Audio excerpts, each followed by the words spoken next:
noches. Los que no conocen a Luz Tamarí, voy a hacerle una breve presentación. Ella nació en Valencia, España, y vive en los Estados Unidos.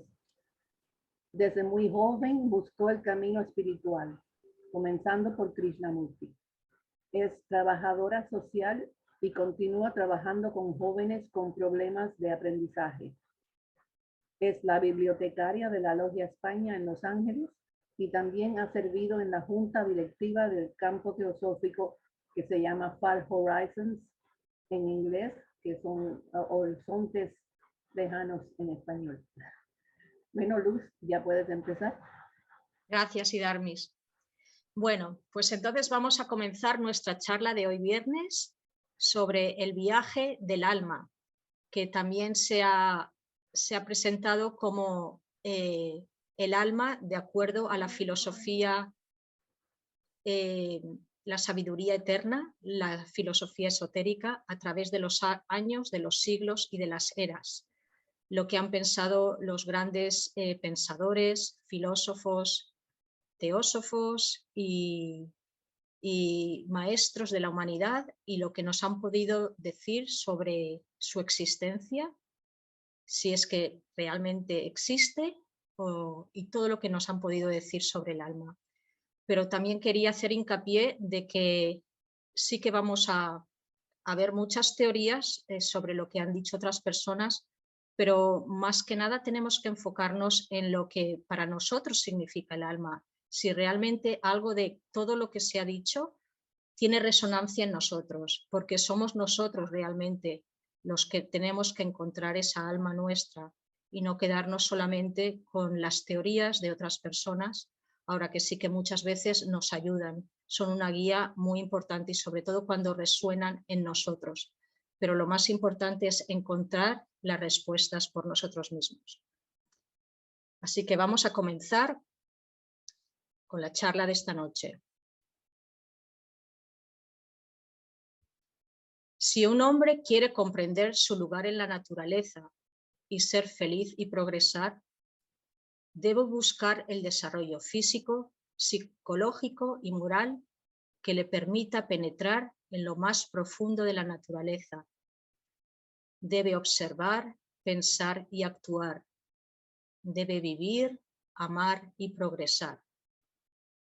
A ese hombre de alta aspiración, a quien el cuerpo, mente y alma obran en correspondencia, se le revelarán los más altos secretos de la naturaleza y aún todos. Y he empezado con estas frases porque sí es verdad que para conocer nuestra alma tenemos que empezar un poco más desde abajo, tenemos que pensar también en nuestro desarrollo moral, en nuestro desarrollo emocional y en nuestro desarrollo en el pensamiento. Tenemos que observar, pensar y actuar de una manera coherente, porque si no lo hacemos de una forma coherente, vamos a vivir en desarmonía no solo con nosotros mismos, sino con los demás. Esta es una frase que he cogido de un santo de la Edad Media portugués que se llamaba San Antonio de Padua, que me ha parecido muy apropiada para comenzar esta charla sobre el alma. Y él hablaba de la necesidad de desarrollar la conexión entre los sentimientos, las emociones, los pensamientos y las acciones. Tiene que haber una coherencia entre ellos, no tenerlo a cada uno en un lugar diferente, porque entonces habrá mucha desarmonía entre nosotros. Y esta armonía es necesaria para desarrollar también una relación con nuestra alma espiritual. Y también esta integración nos puede sanarnos internamente y traer paz, sobre todo al estudiante espiritual.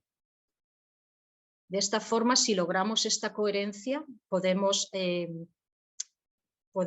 escuchar nuestras emociones, pensar por nosotros mismos y a la larga obedecer a esa cosa que llamamos alma, que vamos a descubrir esta noche. Sin esto no podemos caminar el sendero de la sabiduría, ya que no habría integración entre nosotros. Pero si la persona está integrada internamente, tiende a estar en armonía con los demás y con su alma.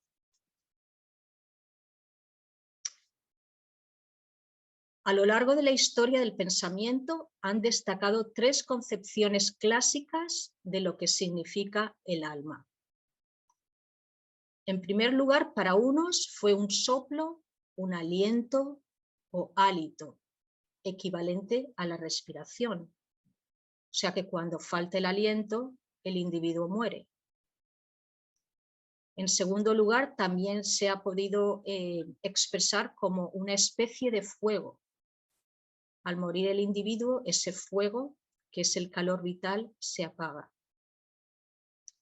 Y otra forma de interpretar la idea del alma es como una sombra o un doble, presentida de algún modo durante el sueño.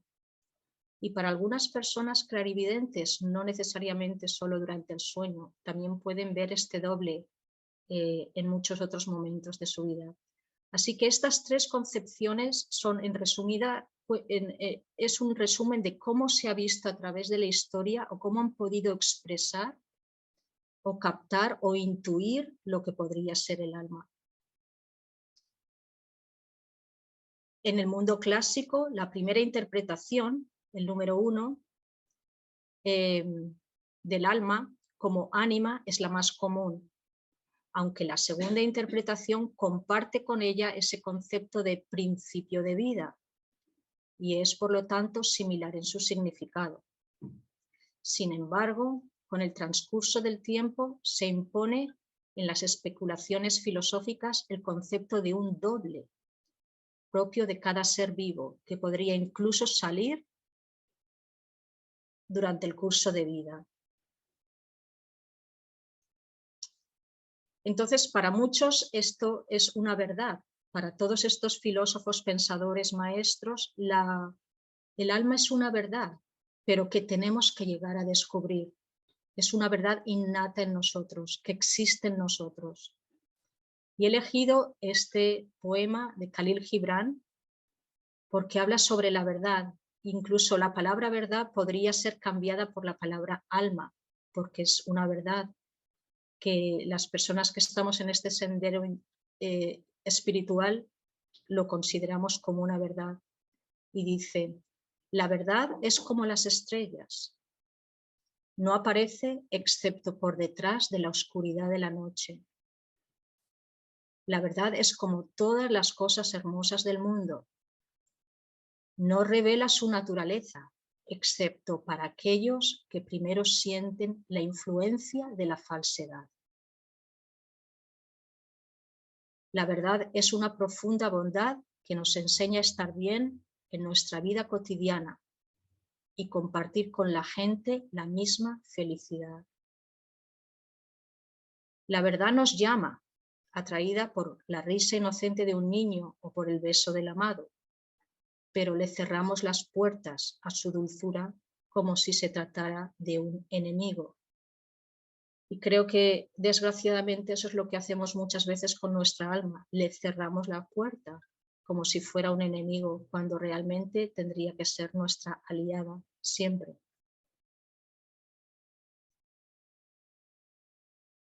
A lo largo de los tiempos se pensó que hay en cada ser humano una realidad de orden divino, la cual ha preexistido al cuerpo y perdurará tras la muerte y corrupción de éste. Pitágoras fue un gran precursor de esta idea. El alma podría entrar o salir del cuerpo sin identificarse completamente con éste, que puede ser concebido como una especie de cárcel o sepulcro del alma. También Pitágoras nos dijo que nuestra misión sería liberar nuestra alma por medio de la purificación y de la contemplación. Platón recogió estas ideas, defendiendo un dualismo casi radical del alma, del cuerpo y alma. El alma aspira a liberarse del cuerpo para regresar a su origen divino y vivir entre las ideas en el mundo inteligible del pensamiento. Para Platón, el conocimiento es reminiscencia, pues el alma recuerda las ideas que había contemplado en su vida anterior. Así que, como ya podemos ver desde muy antiguamente, ya gente empezaba a ver todas estas cosas con unos ojos y con unas ideas muy teosóficas, aunque esa palabra todavía no existía. Pitágoras. Para Pitágoras, el alma es el cuerpo etérico que el espíritu construye y que anima al cuerpo como un doble. Y aquí vemos la teoría del doble. Como un doble cuerpo que sobrevive después de la muerte física. Pitágoras también consideraba el universo como un ser vivo animado por un alma y penetrado por una gran inteligencia. Él decía que los astros y los seres están formados por los 4 elementos, tierra, agua, aire y fuego, y por un quinto elemento etérico, que es un estado tan sutil de la materia que ya no es atómico, como nuestra tierra física aquí en la Tierra, y que está dotado de penetración universal. Es el fluido cósmico original, la luz astral o el alma del mundo. Así que aquí vemos que Pitágoras ya estaba empezando a incluir esta terminología como fluido cósmico original o luz astral o el alma del mundo.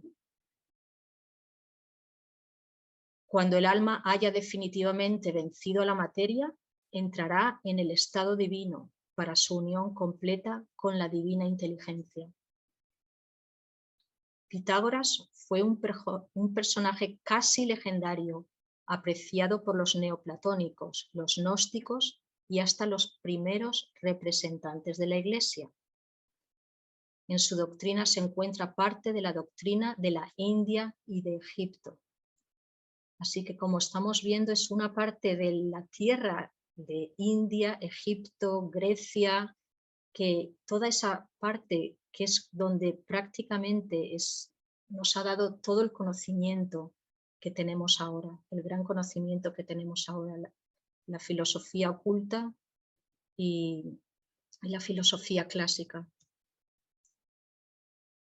Sócrates creía en la inmortalidad del alma. Según él, el conocimiento a priori que posee el hombre, que no pertenece al mundo sensible, debe provenir de un estado anterior de existencia, que de alguna forma es recordado.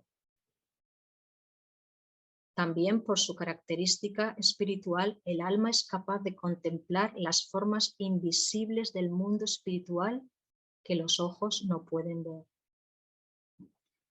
El alma no admite la existencia de otra forma contraria, o sea, la muerte. De modo que cuando el cuerpo muere, el alma no perece, ya que su principio espiritual es inagotable. Todo esto ya lo escribía Sócrates. El alma es fuente y principio de movimiento y tiene que ser increada, porque si fuera creada no sería un principio. Es además indestructible y su movimiento ha existido siempre, porque si no fuera así, todo terminaría. O sea que Sócrates, Pitágoras fueron los precursores de estas ideas que después a lo largo del tiempo se fueron modificando un poco. Pero la estructura principal empezó con ellos. Lao Tse. A Lao Tse se le atribuye el tratado filosófico taoísta de Tao Te Ching, que significa Dios, alma y esencia. Su filosofía coincide con gran parte del pensamiento occidental del estoicismo y del neoplatonismo. Tao se puede traducir como logos, verdad, ser supremo, hacedor de los seres, razón y sentido de todo. Te es la virtud moral, el poder que nutre y envuelve a todos los seres, como alma vivificante y universal. Y Qing son las potencias internas que dan a los seres sus formas. El Tao y el Te son una misma cosa con diferentes funciones. O sea que aquí ya está diciendo que puede haber una conexión entre el espíritu y el alma, solo que tiene diferentes funciones. Los hombres, después de haber vivido en el tiempo, vuelven a su raíz y en ella encuentran su quietud. La quietud es el destino para volver a nacer. O sea, según Lao Tse existía la idea del renacimiento. La concepción cósmica de Lao Tse es similar a la de Platón y el hermetismo. Así que con esto yo creo que hemos dado ya una visión global de lo que nos dijeron estos grandes seres sobre el alma, sus teorías, cómo se diferencian un poco unas de otras. Para unos era un doble, para otros un fuego, etcétera, pero en el fondo tienen muchas similitudes entre ellos. Y también más o menos en la misma época surgió la idea de la transmigración de las almas. ¿Qué es esto de la transmigración de las almas? Pues en Occidente la transmigración de las almas comenzó en Grecia con los órficos a partir del año 6 a.C. Al hombre se le consideraba un alma no liberada que solo podía conocer la verdadera vida después de la muerte. Es entonces cuando puede lograr la expiación y la purificación. Durante eones, las sucesivas vidas se reencarnaban. La liberación solo era posible para los que vivían de forma consciente y asceta. Una vez que el alma se purificaba, podría habitar el mundo de las almas y podría estar con los dioses. Perécides, 550 años antes de Cristo, fue el primer maestro que enseñó la reencarnación en Grecia. Esta doctrina provenía de los libros secretos de los fenicios y de los maestros caldeos y egipcios. La individualidad física desaparece con el cuerpo, pero sus elementos pasan a formar partes de otros cuerpos. Esto es lo que realmente significa la transmigración de las almas. Virgilio, en el libro 6 de la Eneida, aporta la visión pitagórica de la vida más allá de la muerte. Cuando el muerto Anquises acompaña a Eneas por el mundo subterráneo, describiendo la purificación de las almas que tiene que beber del agua del olvido para poder reencarnarse. Tal vez por eso nadie recuerda las vidas anteriores, porque tenemos que beber de ese agua del olvido antes de volver a nacer. Bueno, entonces vamos a pasar a el alma como algo más allá de la conciencia ordinaria. Entonces ahora ya venimos un poco más a los tiempos modernos. Hasta ahora, todos los modelos psicológicos modernos para entender la psique o el alma, porque es otra forma a la que se le ha llamado al alma, la psique humana, han sido insuficientes. También fueron ignoradas las sabidurías no occidentales, que a pesar de ser tan refinadas, fueron desdeñadas. Lo mismo pasó con las grandes tradiciones místicas, que con sus grandes técnicas espirituales, obviamente, entrenaban a individuos a lograr estados superiores de conciencia, o en otras palabras, a conocer el alma. Y este sería el caso de los grandes santos y de los místicos. Pero fue HPB una de las primeras personas de la época moderna en explicar la diferencia que había entre psique y nous, también conocidas como nefesh y ruach, o el alma y el espíritu.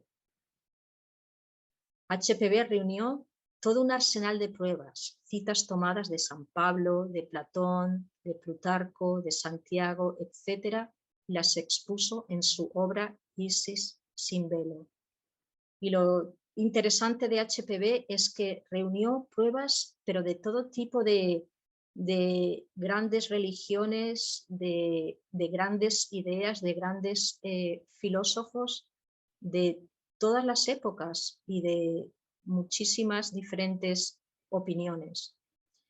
Y quiso encontrar qué había detrás de todos ellos, qué había de verdad, cuál era la raíz que les unía a todos, de acuerdo a lo que decían.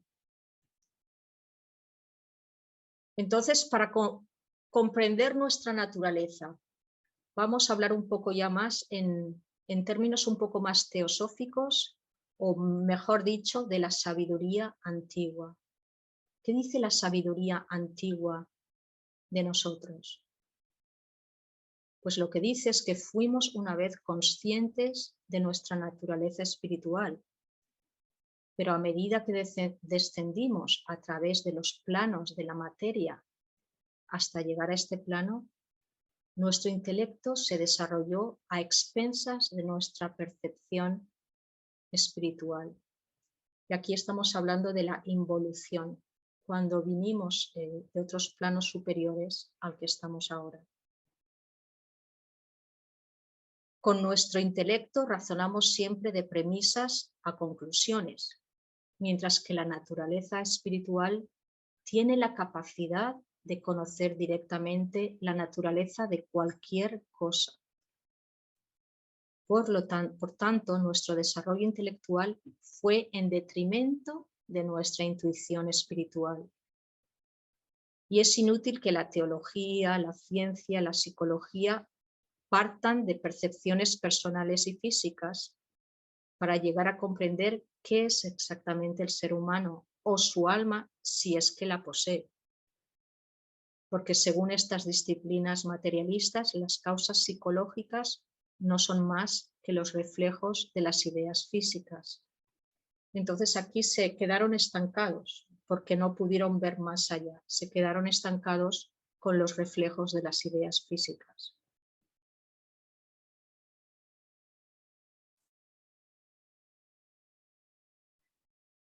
Para comprender nuestra propia naturaleza debemos comenzar desde el punto más elevado de ella, reconociendo que ese punto existe y manteniendo la fuerza de tal reconocimiento.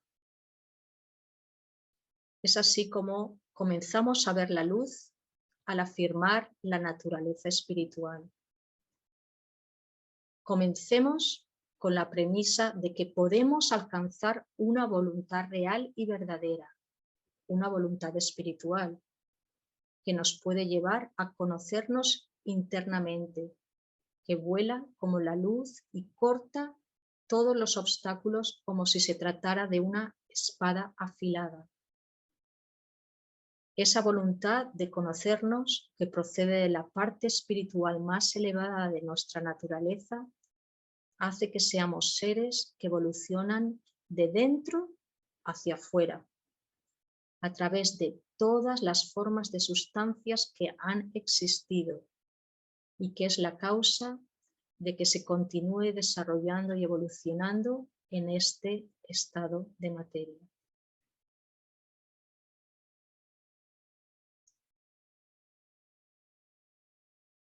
Todos los poderes que existen o pueden existir, aunque sean expresados precariamente, están latentes en nuestra naturaleza espiritual. Sacamos poco provecho de ella porque la mayor parte de nosotros limitamos nuestras vidas o nuestras ideas al plano físico, que creemos que la vida no es más que existencia física.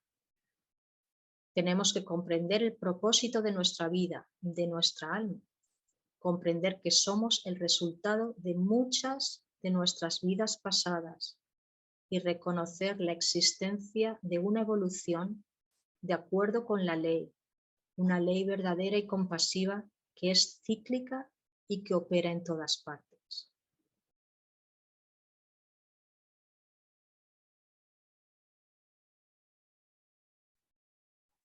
La verdadera voluntad espiritual no es lo mismo que los deseos. Los deseos por sí mismos jamás nos llevarán a ningún sitio. Tenemos que aprender a sostener el deseo, convertirlo en una decisión firme y elevada, usar nuestra voluntad espiritual y esforzarnos por alcanzar completamente el objetivo de dicha voluntad. El apego es producido por el pensamiento. El deseo existe en primer lugar en el pensamiento. De ahí nace luego la acción. Hemos de tener una base firme para pensar, no puedo leer bien esto, pero a ver, si queremos expresarnos como deberíamos, es decir, como seres espirituales. Así que lo que nos dice esta parte es que sí que vamos a tener que empezar con los deseos, aunque ya sé que la sabiduría antigua nos dice que tenemos que desecharnos de los deseos, pero tenemos que empezar con algo, con lo primero que tenemos.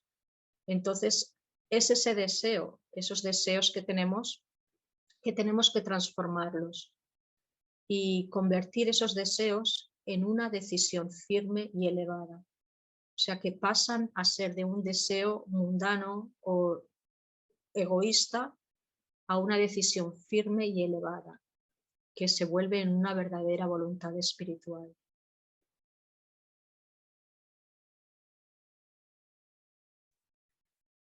A medida que el poder sustentador de la voluntad es mantenido a lo largo de la línea en la que deseamos actuar, nos llega ayuda más directa de esos mundos espirituales todavía desconocidos. Ese poder sustentador está dispuesto a encontrar a aquellos aquí hay una falla, aquellos que tienen una visión lo bastante clara como para ver su verdadero destino o el destino de su alma. Tal vez, una vez que lo hayamos conseguido, podríamos ser suficientemente nobles de corazón como para comenzar a trabajar por la gran huérfana, la humanidad. Fue HPB la que llamó a la humanidad la gran huérfana. Y ahora vamos a continuar con una oración en defensa de mi alma que encontré, que es una oración anónima, no tenía nombre, pero me pareció muy buena, sobre todo para los aspirantes que ya no se conforman con esa falsedad y quieren buscar esa verdad que hablábamos al principio de la charla, una verdad que sabemos que existe y que queremos descubrirla, y no solamente eso, sino también vivirla día a día. Y dice así: vivo en el territorio sobrio de la ética. El fuego del respeto por la verdad me defiende.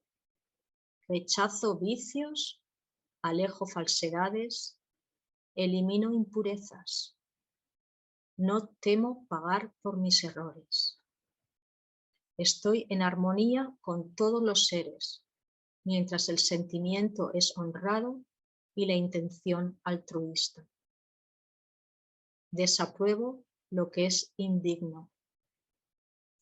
El engaño de los perversos no me interesa. Ruego a mi alma que me proteja de la maldad vestida con piel de cordero y que me ayude a identificar de inmediato al egoísta que me ve como su colega. Rechazo cualquier complicidad con quien opta por el error.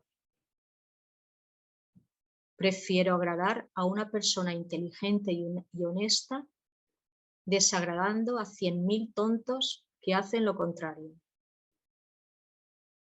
Que el elogio de los deshonestos permanezca lejos de mí. No quiero ver espiritualidad donde no la hay. Que la austeridad y la honestidad me protejan. La fraternidad universal presupone un corazón puro.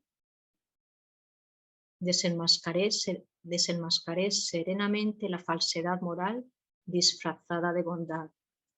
Defenderé la ética. Sembraré el bien. Om Shanti, paz. Y me gustó incluir esta oración en defensa de mi alma, porque el alma es algo que tenemos que defender. Tenemos que luchar por ella. Entonces, estas son unas pautas y unas afirmaciones muy fuertes, pero que yo creo que es bueno que nos las planteemos seriamente en nuestra vida si es que queremos seguir el camino espiritual y vivir la verdad. Porque si no vamos a estar pues como veletas, ¿no? de un sitio a otro, o bueno, un poquito de verdad aquí, pero un poquito de falsedad allí, bueno, al fin y al cabo lo hace todo el mundo. Entonces tenemos que ser firmes cuando hemos elegido este camino, tenemos que hacerlo con seriedad y con un compromiso fuerte.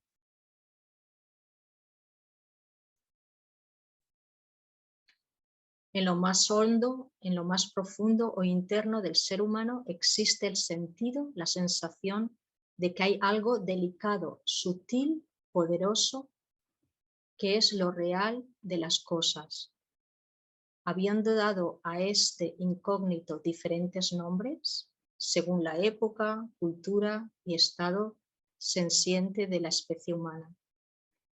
En las teogonías de todo el mundo palpita ese eterno anhelo como divina inquietud. No importa el nombre que le demos.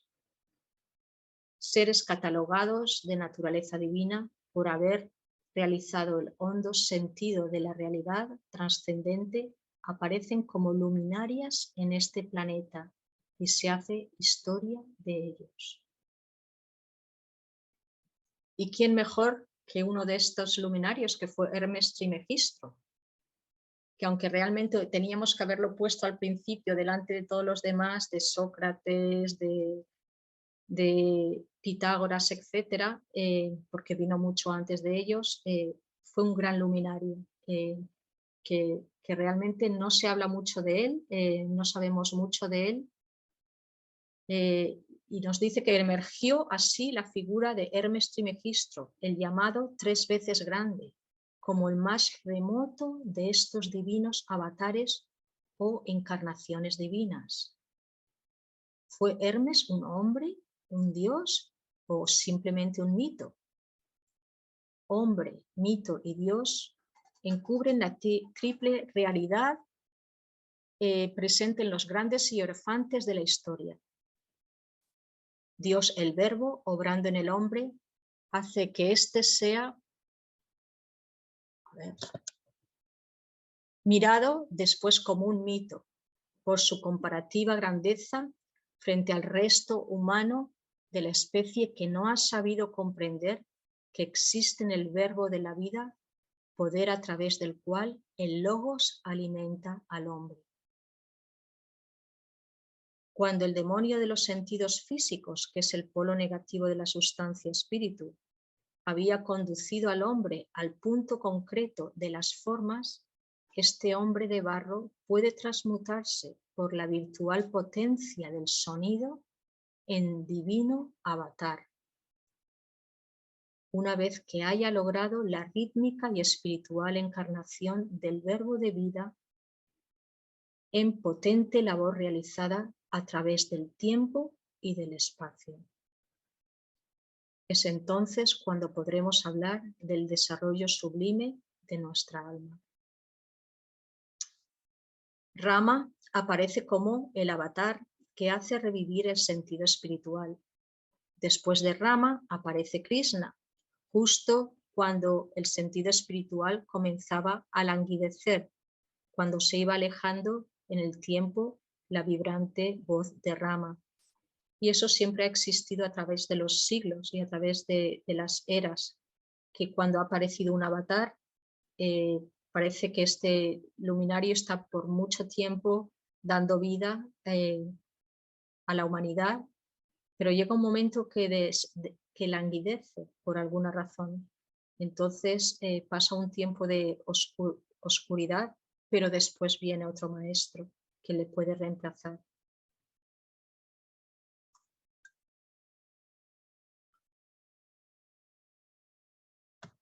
Ups, espera.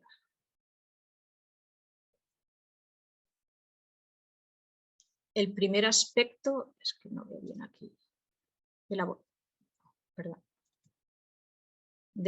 es el indiferenciado, que es el absoluto espíritu, que es sin limitaciones conceptuales de tiempo o espacio. Es el primer logos.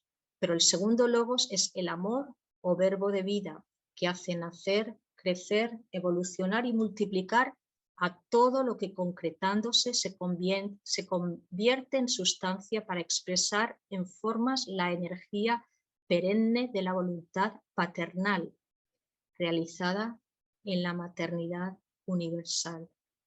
Qué curioso, ¿no? Que aquí está hablando de lo paternal y lo maternal, porque son nuestros padres, ¿no? La voluntad paternal inicial realizada por la maternidad universal. Krishna es para muchos simplemente el mito ideológico que manifiesta la realidad viviente del segundo logos, el verbo de vida, que expresará más tarde como divino avatar o como Jesús el Cristo. Entre un estado y otro, en aquellas épocas luminosas de la historia de encarnaciones avatáricas, surgen los llamados iluminados, que son los budas, los santos, los místicos, etc., quienes sirvieron a la humanidad para que la luz avatárica, encarnación del verbo, no se pierda integralmente, velada por la fuerza instintiva del materialismo.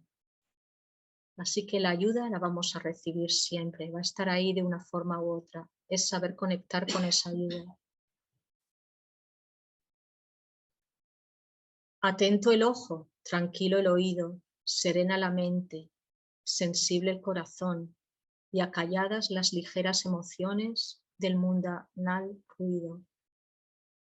El estudiante o seguidor del misterioso sendero del alma debe darse cuenta exacta de cuál es la vía que transita. O sirve para el verdadero poder creador de la naturaleza o se engaña, rindiendo culto a las ilusiones pasajeras. Sintamos con el corazón y con el alma ansias de infinito. Y algo que dijo Amado Nervo, el poeta, fue esto: el alma del hombre es una copa que solamente se llena con la eternidad.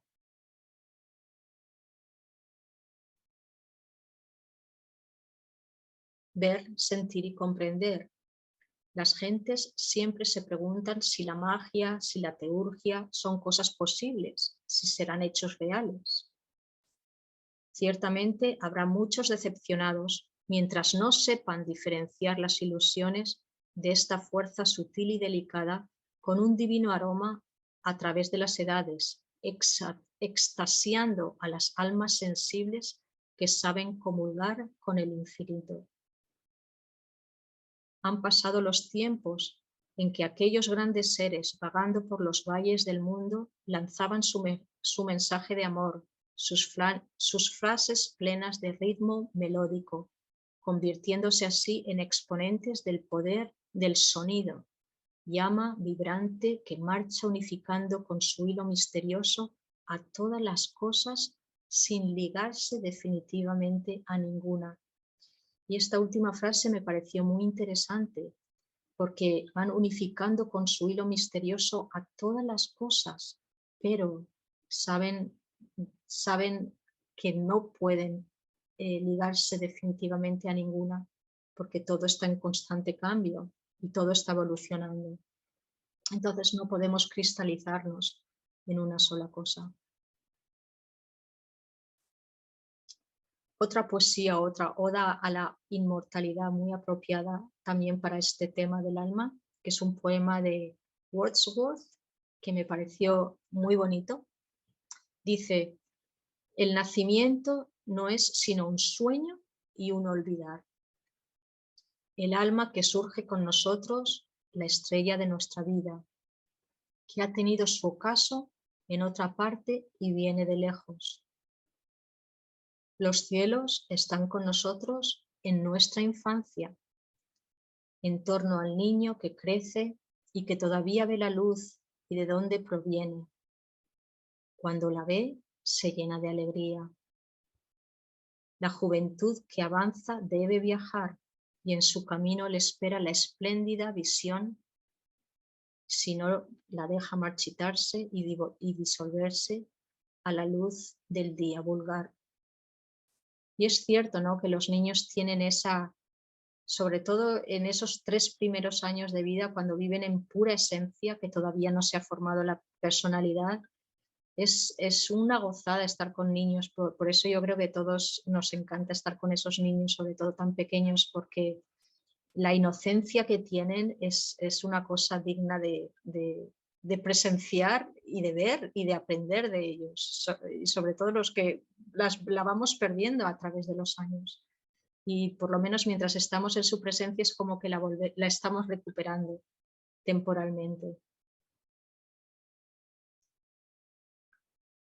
San Agustín, uno de los grandes santos cristianos, dice: habiendo buscado a mi Dios en las cosas visibles y corpóreas, no le hallé. Habiendo buscado encontrar su sustancia en mí mismo y no hallándole allí, percibo que mi Dios es algo muy superior a mi alma. Por tanto, a fin de aspirar a Él, pensé en estas cosas y derramé mi alma por encima de mí. Tú estabas más cerca de mí que mi parte más íntima y más alto que la más alta. Y estas son unas palabras muy profundas y no tan fáciles de entender, pero me parecieron muy importantes aquí para ver que este gran santo fue un místico, San Agustín, y aquí él se dio cuenta de que necesitó a su alma para encontrar al Espíritu de Dios. O sea, que era como una especie como de palanca que él necesitó, porque dentro de sí, de su cuerpo físico o en su mundo diario, corpóreo, no le hallaba. Pero entonces se dio cuenta de que derramándose a su alma encima de él, entonces lo encontró. Es como que fue un vehículo para encontrar a esa divinidad que estaba buscando.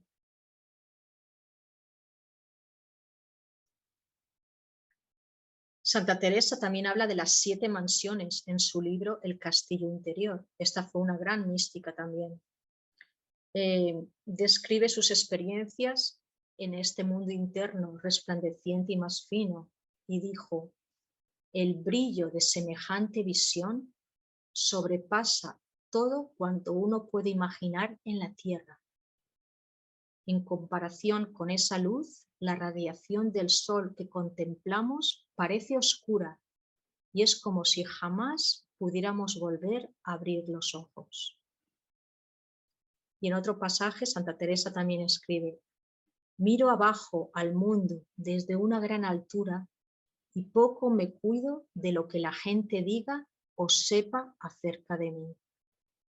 Nuestro Señor ha hecho que ahora mi vida sea una especie de sueño, pues casi siempre lo que veo me parece como un ensueño y no experimento ni placer ni dolor.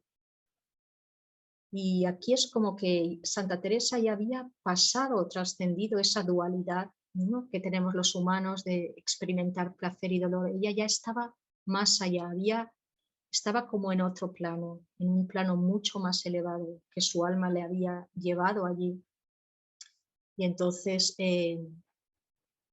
estaba como en éxtasis, era una éxtasis que ya el mundo mundano ya no le importaba nada, ya no experimentaba nada, ni placer, ni dolor, ni nada. Ya había superado ella todas esas cosas.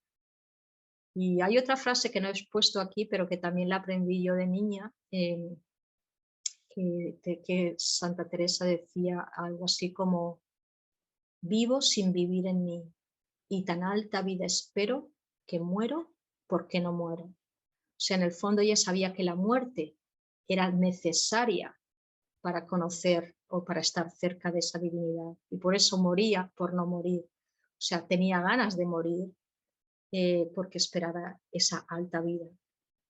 Me pareció que esta foto del castillo aquí era apropiada para esto. Estos dos grandes santos nos recuerdan la voz del silencio que nos dice: cuando nuestra propia forma nos parezca irreal, cuando cesemos de oír los muchos, podremos discernir al uno, el sonido interno que apaga los externos. Y también nos dice: el que ha percibido aquello no puede percibir ni oír nada más. Entonces aquello, iluminando toda la mente, inunda el alma toda de luz, sacándola del cuerpo y transformando a todo hombre en existencia pura.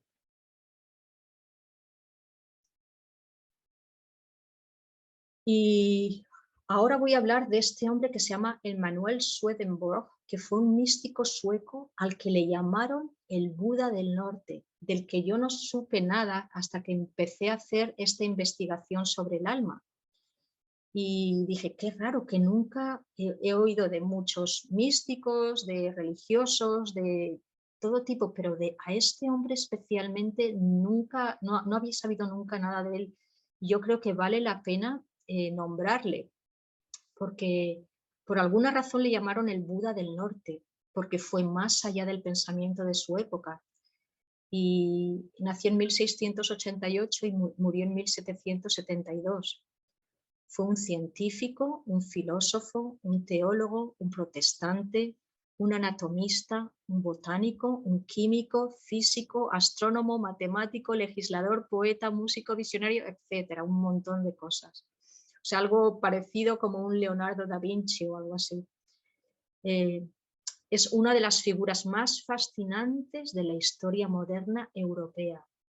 La vida de Emanuel Swedenborg estaba inmersa de una profunda fe cristiana y al mismo tiempo rechazó las enseñanzas dogmáticas de la época. Su búsqueda personal encarna la lucha ilustrada por crear armonías entre la precisión calculada del análisis científico y la necesidad íntima de conectar con Dios. O sea, prácticamente era un hereje también en su época y estuvieron a punto de excomulgarlo antes de morir, pero se libró de eso. Yo creo que a lo mejor es porque vivía en el norte de Europa, donde no eran a lo mejor tan fundamentalistas como en el sur. Swedenborg escribe que la Biblia no debe tomarse literalmente, ya que de hecho partes de ella no tienen sentido si se toma al pie de la letra, pero todo lo escrito allí tiene un significado espiritual interior que él llama correspondencia o conexión. La conexión entre un mundo físico y el espiritual, la integración entre el alma y el cuerpo y la interconexión entre la fe y la virtud. Swedenborg propone un regreso a los principios del cristianismo primitivo, como una visión holística del mundo espiritual en el que todo en el universo está interconectado. Pues no es de extrañar que le llamaran el Buda del Norte.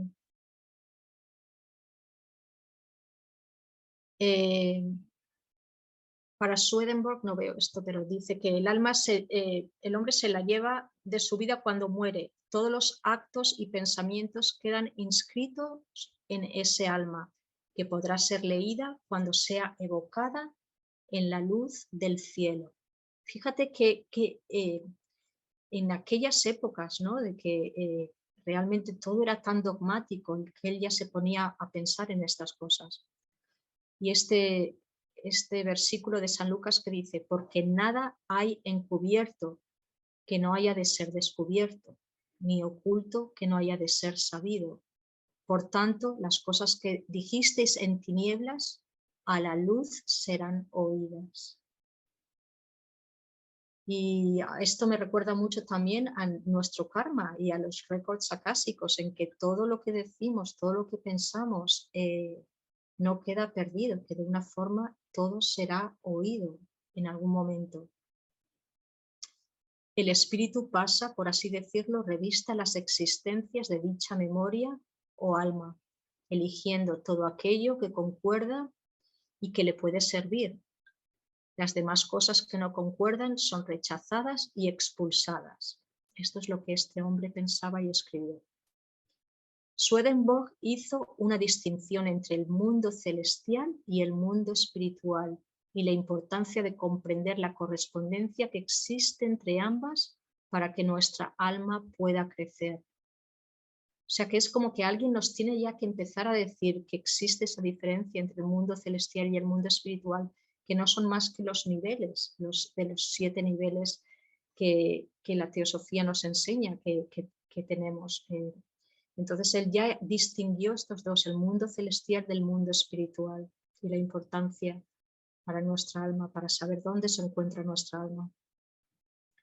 La mayoría de los humanos ignora esta correspondencia por varias causas. La principal, que nos hemos apartado del cielo mirando únicamente lo mundano, pues eso halaga más a los sentidos externos y a la personalidad en detrimento de lo interno o espiritual. Lo que él llamaba los primitivos ancianos, o los maestros, lo que yo atribuyo que son los maestros espirituales, los primitivos ancianos, los cuales eran hombres celestiales, adquirieron entendimiento y sabiduría, ya que pensaban por la correspondencia misma como hacen los ángeles, pero actualmente esta ciencia está extinguida hasta el punto de que se ignora lo que es tal cosa como la correspondencia. Por esta falta de percepción, poco podemos saber acerca del mundo espiritual o del influjo de éste sobre el mundo natural. Tampoco podemos saber con claridad acerca del espíritu humano, también llamado alma. O sea que él llamó al espíritu humano alma. Un nombre muy interesante, del que yo realmente no sabía nada. Entonces, ahora vamos a pasar a otro hombre muy, muy interesante, que es Giordano Bruno, al que creo que todos hemos conocido y hemos sabido y estudiado en algún momento. Según Giordano Bruno, aquí pone philosopher heretic, o sea que él también fue considerado un hereje en su época, porque fue un gran precursor y gran pensador de todas estas filosofías. Según Giordano Bruno, el proceso de la evolución es lento y está lleno de obstáculos. Así como nuestra Tierra se ha venido formando y perfeccionando poco a poco por medio de cataclismos, terremotos, inundaciones, erupciones volcánicas, etc., asimismo el alma humana se viene perfeccionando por medio del sufrimiento y de las dificultades que tiene que vencer. Así como que la Tierra sufrió con todos estos cataclismos, el ser humano tiene que sufrir también. Sin el sufrimiento, nuestro espíritu permanecerá estancado y atrasado. Esa es la paradoja, ¿no? Que no queremos sufrir, pero muchas veces tenemos que sufrir y debemos sufrir realmente para avanzar. Comprender la necesidad del sufrimiento es comprender el destino, y comprender el destino es haber alcanzado el más alto grado de sabiduría. Las cosas que no podemos comprender son tan valiosas y divinas como las que podemos comprender. El objeto de la vida consiste en comprender el destino, pues ese conocimiento es lo único que nos puede llevar a hacernos conscientes de nuestra unión con el infinito, con Dios, que es nuestra verdadera redención.